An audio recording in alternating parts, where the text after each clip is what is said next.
Hello and welcome. I'm Anand Naidu sitting in for Riz Khan. Iran meets with world powers on Monday in Geneva for talks on the country's nuclear program. But with continuing heightened tensions between Tehran and Western countries, how can discussions move forward? There are 2 days of talks scheduled. These latest negotiations come after a fourth round of sanctions was imposed on the Iranians, who withdrew from negotiations last year.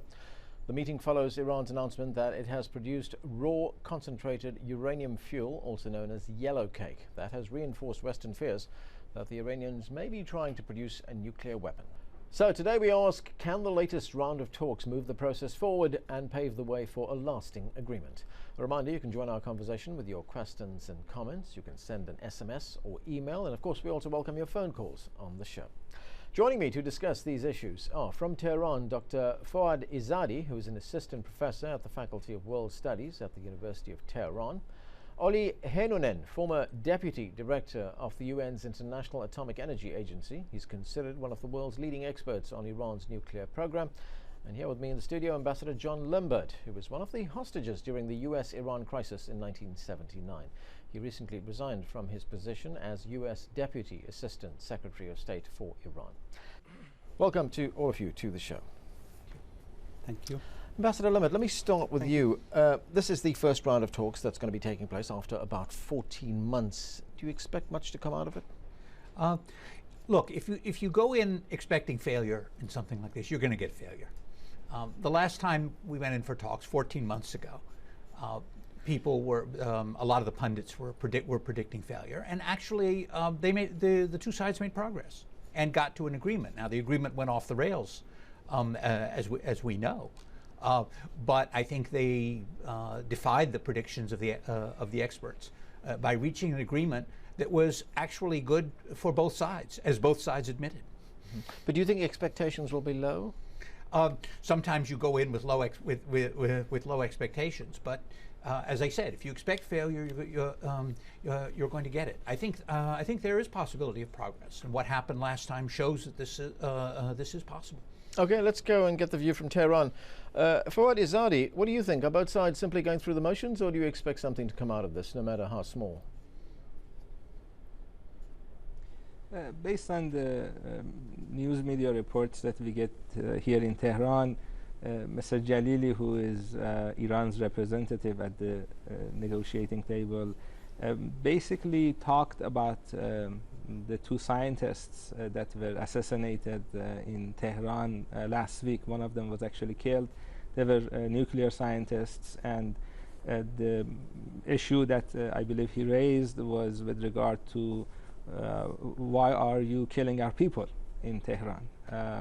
The name of one of the scientists had appeared on IAEA reports, and Mr. Jalili's argument was that by putting this information out to the public, you're basically creating a hit list. And but if we look at the talks, so I think the first day was basically that. Okay, so but what I'm asking you is, if we look at the talks themselves, are you saying that the attacks on these two physicists have already jeopardized the talks in some way?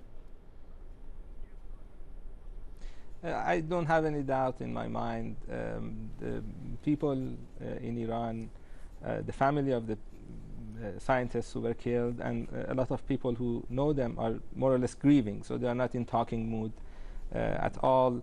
It was unfortunate that this terrorist activity happened a week before these negotiations, and the countries that planned it, we are not sure why they chose to kill Iranian scientists a week before Iranian delegation was going to have talks with them. Okay, let's go to Oli Heinonen. He's in Cambridge, Massachusetts. What do you believe, sir, would be the best case scenario for both sides in these talks? What do you think they'd be hoping to walk away with after these 2 days of talks? First of all, I think it's very good that we finally have these talks, because we have to remember that we have been in this stalemate. If I look it from the IAEA point of view and from the point of view of the international community, there has been no headway in the last 1 or 2 years. So the fact that people get together and start to look alternatives, how to resolve the problem, and to make sure that the Iranian nuclear program is only for peaceful purposes and nothing for else. So this is an important step, and I'm, positive, and I think that we should wait until tomorrow evening and see where we stand after that. There is concern among Western nations, Olli Heinonen, that Iran is pursuing a military nuclear program. Now, you have been at the International Atomic Energy Agency, as we've been reporting, the organizations that's entrusted with monitoring what Iran's been up to. Do you believe that Iran is after a nuclear weapon? I think it's a bit too harsh statement to make based on the facts which are there. But certainly, I think that the IAEA and the international community has some concerns on certain aspects of the Iranian nuclear program. And it's important now that the people agree that this will be thoroughly investigated, and IAEA has access to that information and those sites which it has requested to. Some doubts there, John Lambert. Do you share those doubts? I think he's put it exactly right. The international community does have concerns, and what compounds these the concerns is the inability to talk to each other. The fact that over the 2 years of the Obama administration, there have been exactly two of these kinds of meetings. This is not enough to allay the concerns. If you have a background of suspicion, in the case of the United States, we and the Iranians have not been speaking to each other for 30 years. But I'd like to mention something that Dr. Izzadi said. It appeared from what he said that he was prejudging the outcome of what had happened in Tehran, the regrettable events there with the attacks on the scientists. He seemed to say, he seemed to prejudge what had happened and who had done it, but I certainly didn't see any evidence in that direction. But it can't help the process. No, it certainly doesn't. But it's always going to be a difficult process, and I think what you have to do, and what both sides have to do, is focus on where they want to be, and there will always be unfortunate events and very tragic events, and maybe there are people who want to derail the process. And if you let them derail the process, you're never going to make any progress. Something that you mentioned at the outset of the program, that these talks are taking place after 14 months. That's when the last round of talks took place. That's almost a year and a half. A lot has happened in that year and a half. And as we know from just this past weekend, Iran announcing that it has yellow cake. It's got the ability now to produce that. How does that change the game? I'm not sure that it does, or it's hard to say. It's hard to say. I defer to people more expert in these areas than me. One analysis I saw was this was actually a sign that Iran was having difficulty importing the uranium ore that it needed, and had to, in order to make this the first step to produce the yellow cake, had to rely on domestic sources. The quality of those domestic sources, the quantity of those domestic sources, it's not entirely certain that that's enough to produce the enriched uranium they would need, even for their peaceful energy program, which of course we support. Fuad Izzadi in Tehran, well, as we've been saying, Iran has announced that it's now got the ability to produce yellow cake. How does that change the picture from Tehran? I think the signal that the Iranian government is sending is that the sanctions are not going to derail Iran's drive for a peaceful nuclear program. And the announcement that was made yesterday basically pointed out to the fact that Iran is now self-sufficient in terms of all the necessary components of the program. Do you believe that to be the case, John Lambert, that Iran is self-sufficient? Lost your voice. I don't know. I'm not. That may be the signal it intends to take. Whether that's the reality is another question. Okay, Olli Heinonen, do you believe that to be the case, that Iran is now self-sufficient? I don't think so, actually, frankly speaking. If we look the Kachin mine, so it produces something like 20 tons of yellow cake per year, based on the information which they disclosed to the IAEA a few years ago, and which is reflected in the IAEA reports. So this is only a small fraction of the need of the Bushehr power plant. But certainly in the symbolic, if you look for the symbolic meaning, yes, they can demonstrate that they are able to master the production of yellow cake, which is generally not a very difficult technology anyway. But it's not enough to fuel the pusher. And actually, Iran still has a lot of uranium. From that stock which Iran brought or bought from South Africa in early 80s, they have used a little bit more than half. So this is certainly in addition to that, but it doesn't solve the Iranian uranium need problem.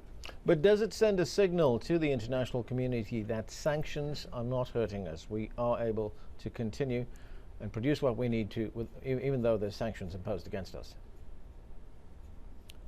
To that end, yes, because it's difficult for Iran at this point of time to buy uranium. So certainly this adds to that. But as I said, this quantity is still fairly small, and it's hardly able to cover the needs of Natanz as it is now with 8,000 centrifuges.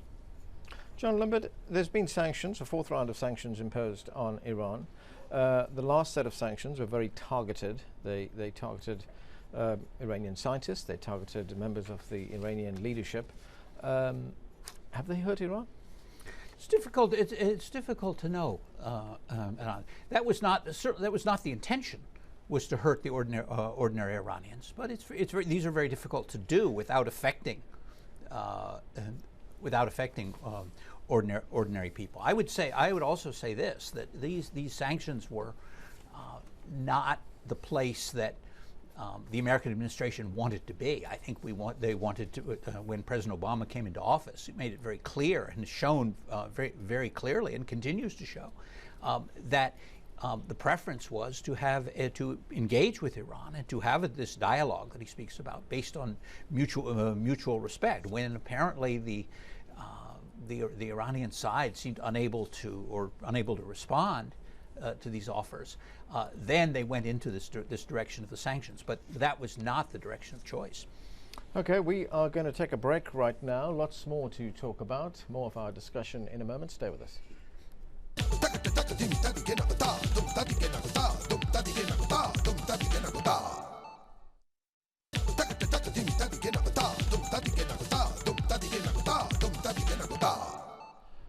Welcome back. We're discussing the current talks in Geneva between world powers and Iran over that country's nuclear program. I'm discussing the issues with Dr. Fuad Izadi, Assistant Professor at the Faculty of World Studies at the University of Tehran, Oli Hainoen, former Deputy Director of the UN's International Atomic Energy Agency. He joins us from Cambridge, Massachusetts. And here with me in the studio, Ambassador John Limbert, former US Deputy Assistant Secretary of State for Iran. Let's get back to the discussion, and let's go directly to the phones. We have a caller from Virginia, right here in the United States. Oliver, go ahead with your question. Yeah, thanks. I'd like to ask if the war in Iraq and the removal of Saddam Hussein regime has helped the Iranian regime to accelerate and succeed in their nuclear program, and left our allies, Israel and the Gulf states, exposed to the Iranian threat because we were occupied with the war and the insurgencies that have followed in Iraq. Thank you. Okay, let's ask Dr. Izadi in Tehran for his view on that. Has the war in Iraq accelerated Iran's nuclear program?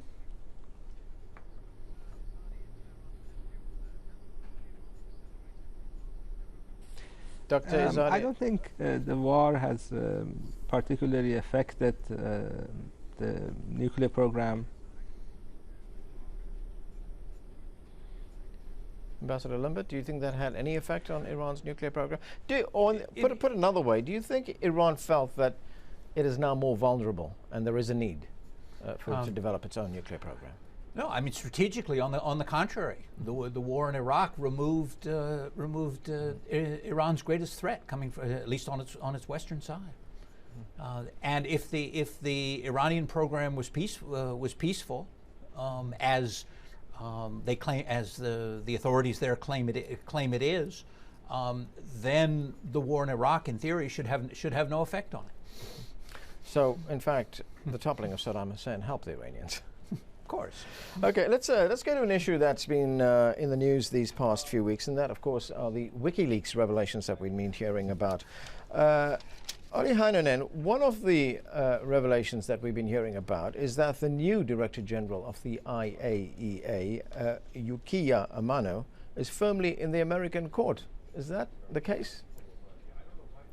Well, not at that time when I was there, but you know, I think that I leave this to Mr. Amana to comment and not to me. Okay. Do you think that? I really can't speak to that. Agree with what Mr. Heinonen said. But would that undermine the American position? I mean, these are cables that were sent from the U.S. delegation back to Washington. Look, in 250,000 cables, you can find just about anything to support or undermine your position. Okay, Dr. Izadi, the cables that we're talking about. I mean, it wasn't just that cable about Yukiya Amano being firmly in the American court. We also heard that that cable particularly said that he may be the Director General of all states, but he is in agreement with us. We also saw that cable where Saudi Arabia was calling for Iran to be wiped off. Other Arab states showing their hostility to Iran in cables that the United States was circulating among its diplomats. Do you think that has undermined the U.S. position as far as Iran is concerned?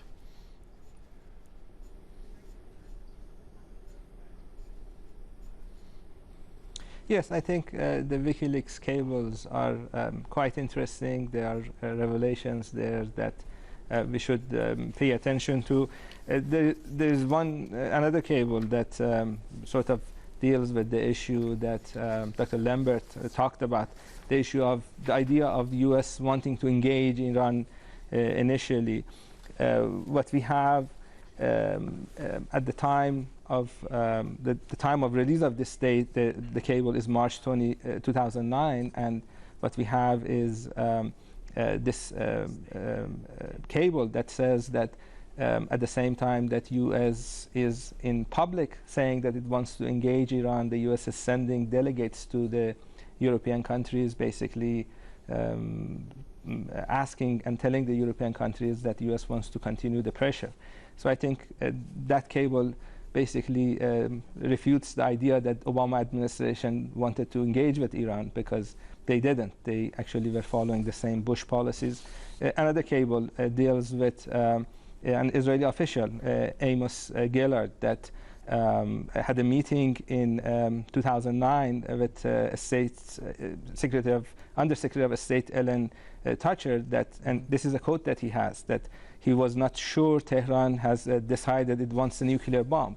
So as you see, we have Israelis who have been in public pressuring Iran and are sort of advocating attacking Iran. In private, they say that they're not really sure that Iran is looking to make a bomb. And these WikiLeaks are quite interesting, and I think will change the game plan of a lot of countries around this. Let's go to another caller. This is Shehzad calling from Pakistan. Shehzad, go ahead. This question is for Sir John Limbert. In the event that Iran goes nuclear, do you think that military option will be inevitable? Don't you think that Iran has the capability to backlash in such events? Thank you. Okay, did you get that, John? I did. One of the things they teach us in diplomatic school now is never answer hypothetical questions. Right. And if Iran goes nuclear, I mean, the Iranians say that they do not want to go. They do not want to go nuclear. That this is a peaceful. This is a peaceful program. I hope that they are saying that they are sincere in this. The problem has been that so far there are concerns about their program. There are things they have done that have raised questions. So one of the points of these talks and other talks is to attempt to build confidence, to allay these concerns. Clearly, the administration has set down its policy about a nuclear armed Iran, and others in the regions have said the same thing. Okay, I want to go to an email that we got here. This was from Othman Baba Hooray in Egypt. Raises an interesting issue. He says many countries have nuclear weapons, including Israel. Wouldn't it be good if Iran had them to balance the power in the Middle East? Oli Hannanen, this, of course, calls into question how the international community treats countries that have nuclear weapons or are trying to get nuclear weapons. Is it fair, as this email writer is asking, for Iran not to have nuclear weapons and then for Israel to have them? I think this goes to the basic question of the universality of the Non-Proliferation Treaty. Iran has signed and ratified the treaty, and it has to follow the obligations and get the benefits of the treaty at the same time. Israel has decided not to do so. So if we start to look from the verification point of view or non-proliferation point of view, we have here two cases which differ from each other. And what we ought to do under these circumstances, I think, can alleviate the concerns of people in the Middle East and in Iran as well, is to start to make headway in the with the nuclear weapons-free zone in the Middle East. I think that's the answer to this one.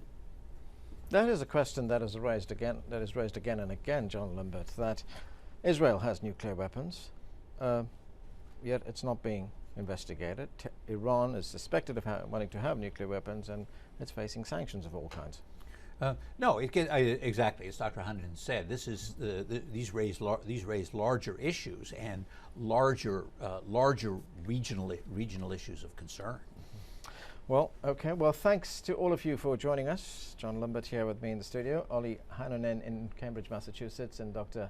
Izadi joining us from Tehran. Thanks for being with us. And thank you for being with us. A reminder, you can watch a podcast of the show on iTunes. This week we're featuring a discussion with Brazil's Foreign Minister, Celso Amorim, on his nation's relations with Iran, the recent favela raids, and the Cancun Climate Change Conference.